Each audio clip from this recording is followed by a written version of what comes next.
Hi, my name is Jenna Cashmore, and I will be your nurse today for this procedure. How are you feeling? I know you're probably really nervous to go under this, but I'm telling you, Mohs has the highest percentage of recovery rates than any other procedure for skin cancer.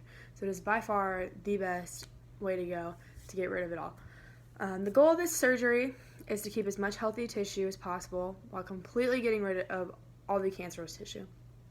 During the surgery, we will look at the tissue in your face under a microscope and differentiate between the cancerous and the non-cancerous tissues to make sure we get every single tissue cell that is cancerous out of your body. You have one of the most common types of skin cancer, which is basal cell carcinoma, and it's very easy to get rid of in this surgery, so I would not stress too hard about it. It's scary because it is your face, I know, but it's going to be great. We have a great surgeon, and he's been very qualified to do this. So this type of cancer is actually tumors that arise from your epidermis, which is your skin, and mostly remain localized, which is in the same area, but they can spread, becoming very dangerous. So I'm really glad you caught yours in time before it got to that point, because that's really extreme and hard to get rid of. Dr. Adams will be performing your surgery, and he is very qualified for a biopsy. This procedure consists of a scalpel removing really thin layers at a time of your tissue in your cheek, and it's just making sure each layer that you remove is cancerous and keeping every single healthy tissue as much as possible in your cheek so there's not a lot of damage.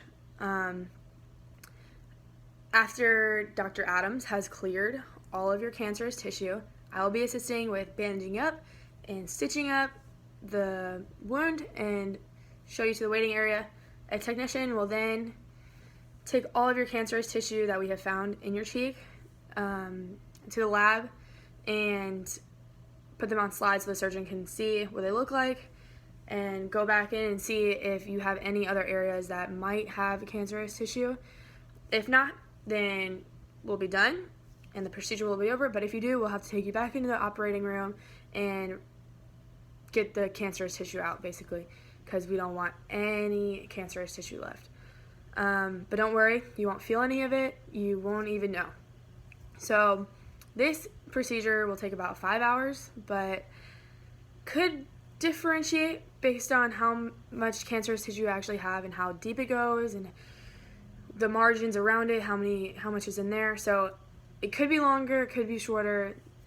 Just be aware that we won't actually know until we get in there.